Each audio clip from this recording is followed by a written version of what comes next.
Hey everyone, how's it going? Azrin here, owner of the Calgary Language Nerds, and welcome to today's Learn Gujarati with Me podcast episode and YouTube video. Today we're going to start something a little bit new, and we're going to start talking about some food words in Gujarati.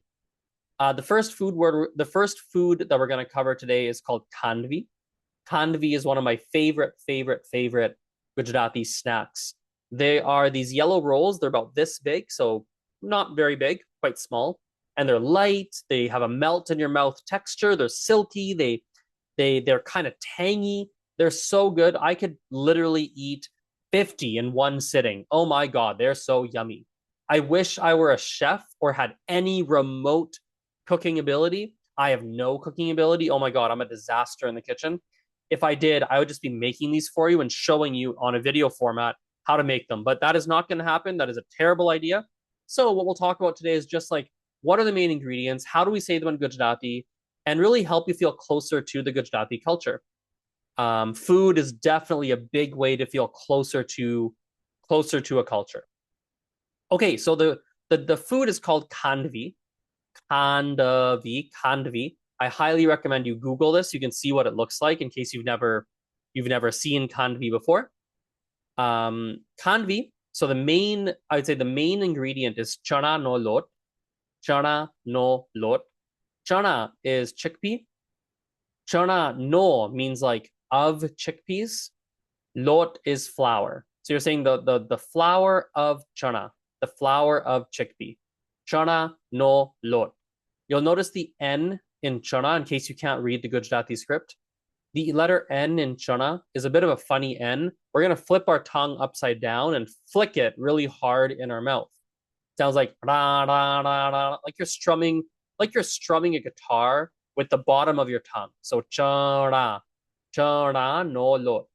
If this is your first video that you're watching on my channel, I have a whole pronunciation playlist on my YouTube, and you're more than welcome to go through that and learn how to pronounce this letter. Another key ingredient, we're going to go not in order actually. Another key ingredient is dahi. Let's even change the order of these ingredients. Let's put it in order of like importance. So our next like key ingredient is dahi.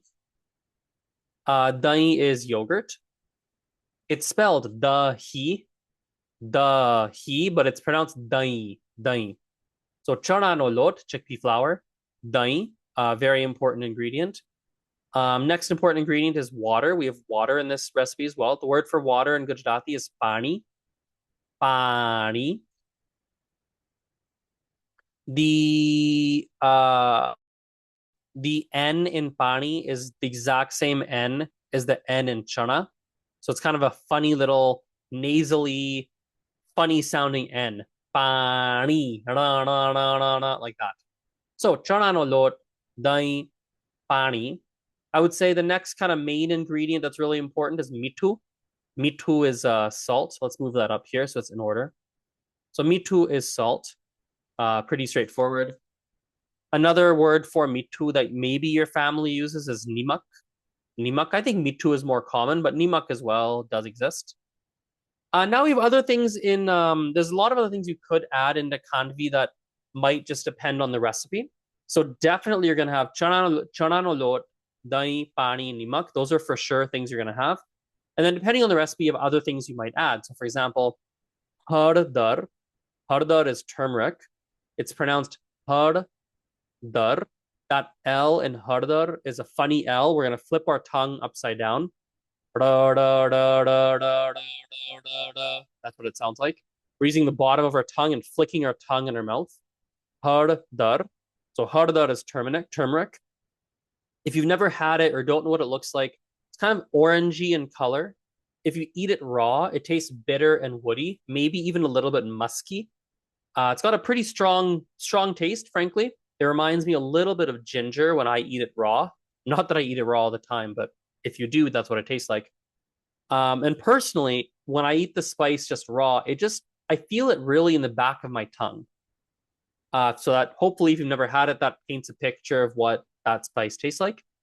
You might have hing as well. Hing in English is something I don't even know how to pronounce.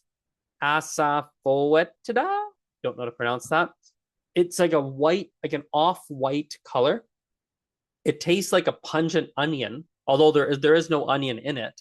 But if you eat it, it tastes like a very, very pungent onion. It really lingers on your tongue. So if you like sprinkle a bit on your tongue and just like kind of swallow, that flavor lingers on your tongue and in your mouth even after swallowing. Very, very, very pungent flavor to it. So usually, at least when I've seen recipes, they have very small quantities of it because it really is quite strong. We're going to come back to that in a moment, actually. There's something important about that, but we'll come back to it. Maybe I'll have adu. Adu is ginger. So maybe I'll have some adu. And there's all sorts of other ingredients maybe someone would add in, but anyway, these are some of the main ones. Now we're going to do a vaghar. When we make khandvi, and really many, many, many, many, many Gujarati dishes, we're going to do a vaghar. Vaghar is a key word that's really important for Gujarati cooking, Indian cooking in general, actually, not just Gujarati. Vaghar means you fry spices to cook them out and bring out the flavor. In fact, if you don't do that, what ends up happening is you ruin the flavor of the dish you're making. I remember one time someone cooked this curry for me once, and they didn't fry the spices out fully, and it was just really bitter. It was almost too strong. It just tasted, honestly, it didn't taste good in the slightest. So vaghar is a really important thing to do. So for the vaghar, we're gonna need tel. Tel is oil. That's the main thing because you're gonna fry them, obviously. So you need oil. We're gonna have rai. Rai is mustard seeds. They're kind of just kind of darker in color. If you've never eaten them, they literally kind of taste like mustard. Like when you chew them, you're like, oh, this is a lot like very, very mustardy. We're gonna have safed dal. Safed dal is white sesame seeds. You've probably had sesame, but it just tastes kind of nutty in case you haven't. And then we're gonna have limra na pan. I'll say that slowly. Limra na pan. Those are curry leaves. If we break that down, so limro is like a curry leaf tree.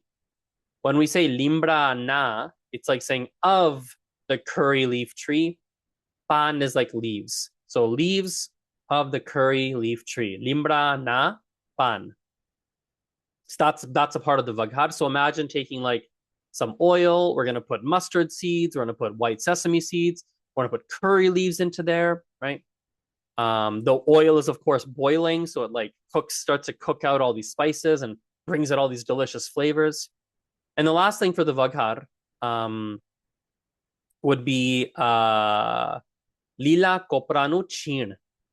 Lila kopranu chin, which is like freshly shredded coconut.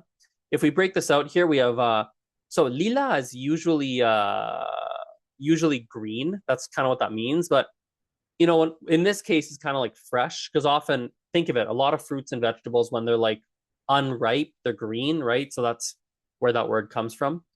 Kopru, I actually wrote it over here. Kopru refers to coconut meat, like the white part of a coconut. Nariyed, maybe it's a word you know. Nariyed is like the whole coconut.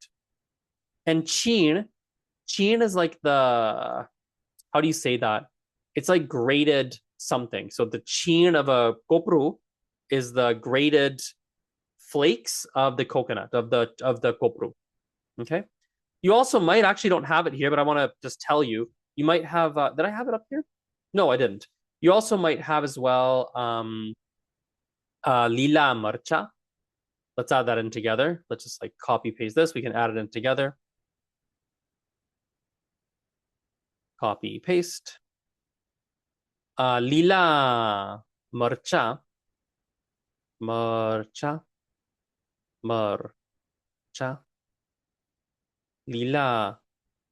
marcha. Lila marcha is green peppers. Marcha. There we go. And these are going to be green. Yeah, green chilies rather. Sorry, not green peppers. Green chilies. Green chilies. There we are. So this is one of my favorite this is one of my favorite Gujarati like snacks.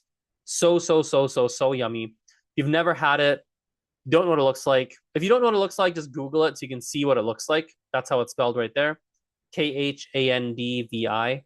If you've never eaten it and you can get a chance to eat it, oh my God, I highly recommend. So, so, so yummy. There's plenty of recipe videos on Google, as on YouTube as well, in case you want to see. So that's that. Thanks for watching today's video. I'm going to make some more food videos like this and just walk through different Gujarati foods, ingredients, cooking methods. And hopefully that helps you, well, learn some more Gujarati words and also feel closer to the culture. Have a wonderful rest of your day, and I'll see you very, very soon. Aujo, bye.